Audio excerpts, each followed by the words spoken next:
پھر سیدنا عمر رضی اللہ تعالیٰ عنہ کے دور میں کچھ ایسے فیصلے کیے گئے جو بظاہر یوں محسوس ہوتا ہے کہ وہ قرآن کے یا خدا کے مذہب کے احکامات تھے.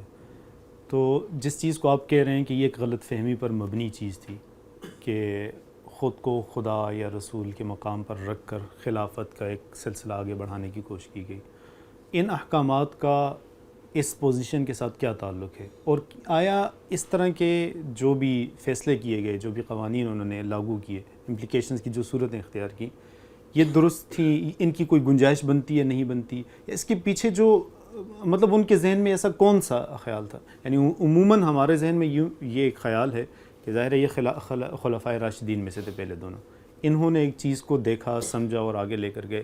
آیا ان کو اس چیز میں غلط فہمی پیدا ہونے کا امکان تھا کہ وہ اپنی اس پوزیشن کو نہ سمجھتے اور سسٹم کو، جیسے کہ کہا جاتا ہے کہ یہ اس کی کنٹینیوٹی ہونی چاہیے، اور بلکہ یوں بھی کہا جاتا ہے کہ نبوت کا ایک مقصد بھی یہ ہے کہ اس طرح کی ریاست، سیاست وغیرہ قائم کی جائے، تو یہ ساری چیزیں مس فٹ ہو جاتی ہیں جو آپ نے تھیسس پیش کیا اس کے اندر. تو اس کو کس طریقے سے آپ ایکسپلین کریں گے؟ نہیں، یہ ساری چیزیں بالکل الگ الگ ہیں. دیکھیے، جب میں یہ کہتا ہوں کہ یہ تصورات پیدا ہوئے تو اس کا مطلب یہ نہیں ہے کہ خلفائے راشدین کو غلط فہمی ہو گئی ہے. نہیں، یہ بعد کے ادوار میں جو ہمارا علم مرتب ہوا ہے، یہ غلط فہمیاں اس سے پیدا ہوئی ہیں. وہ تو بالکل ٹھیک جگہ پر کھڑے ہیں. یعنی رسالت میں آپ صلی اللہ علیہ وسلم دنیا سے رخصت ہوئے، دنیا سے رخصت ہو جانے کے بعد ان کو حکومت منتقل ہوئی مسلمانوں کی. انہوں نے کبھی اپنے آپ کو اللہ رسول نہیں سمجھا. جس جگہ انسان ہونے چاہیے وہیں کھڑے ہوئے. خلفاء نے یہ کام نہیں کیا، کبھی نہیں کیا، ایک دن کے لیے بھی نہیں کیا. وہ جس جگہ پہ حکمرانوں کو کھڑے ہونا چاہیے وہیں کھڑے ہوئے. جو ان کو تمدن ملا، جس جگہ وہ پیدا ہوئے تھے، جو ایک قبائلی نوعیت کا معاشرہ تھا، اس کے اندر انہوں نے اس کی کنٹینیوٹی جاری رکھی. پہلے دن یہ اعلان کر دیا کہ اب نہ اللہ تعالیٰ کی طرف سے براہ راست احکام ملیں گے، نہ اللہ کا رسول دنیا میں موجود ہے. ہم تمہاری طرح کے لوگ ہیں، ہم تمہاری مرضی سے حکومت کرنے پر کھڑے ہوئے ہیں، تم لوگوں نے ہمیں یہ ذمہ داری دی ہے. یعنی انہوں نے تو اگلے ہی دن جمہوری اصولوں پر اس عمل کی ابتدا کر دی. ان کے ہاں نہ کوئی غلط فہمی تھی، نہ کوئی اس طرح کا معاملہ تھا. ان کے بارے میں جب یہ تعبیر اختیار کی گئی بعض احادیث میں کہ یہ خلافت علی منہاج النبوہ ہوگی، تو اس کا مطلب یہ تھا کہ نبوت نے جو اعلیٰ اخلاقی اقدار کی تعلیم دی ہے، جو بنیادی میسج دیا ہے، حکمرانوں کو جس طرح کا انسان ہونے کی تعلیم دی ہے. ظاہر ہے کہ حضور خود حکمرانی کر رہے تھے، یہ لوگ بھی اس کا نمونہ ہو گئے، تو وہ اس کا اعلیٰ ترین نمونہ بن کے کھڑے ہوئے.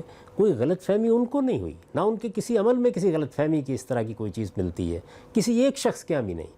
یعنی آپ سیدنا ابو بکر صدیق کے پورے دور کو دیکھ لیں، سیدنا عمر کے پورے دور کو دیکھ لیں.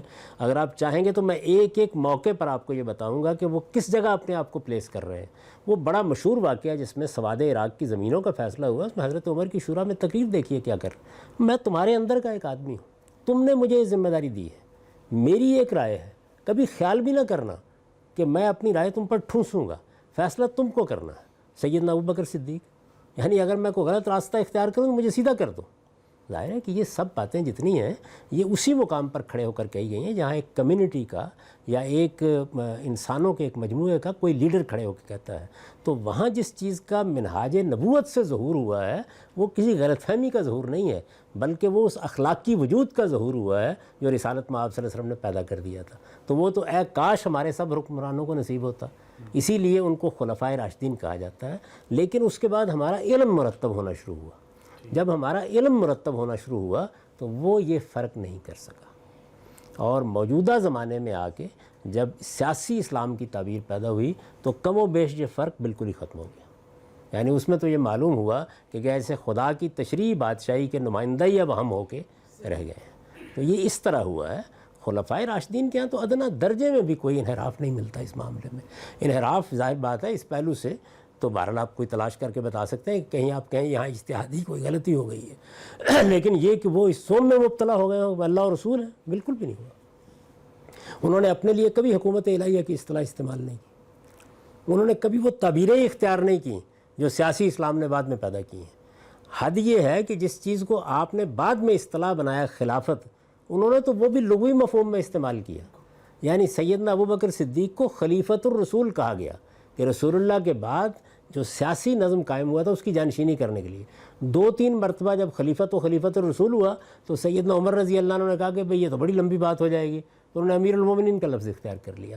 ان کے ہاں اس طرح کا کوئی تصور ہی موجود نہیں ہے پوری ان کی زندگی تعلیمات میں کہ جو ہم نے بعد میں پیدا کر لیا ہے. نہ وہ اس ریاست کو بیان کر رہے ہیں, وہ تو اپنے آپ کو ایک بالکل عام مسلمان کی حیثیت سے پیش کرتے ہیں, عام مسلمان کی حیثیت سے ان کی رہنمائی کرتے ہیں.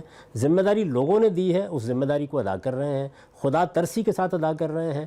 چونکہ مسلمان ہیں تو جو اسلام کے احکام ان کے پاس موجود ہیں ان اسلام کے احکام پر عمل پیرا ہیں.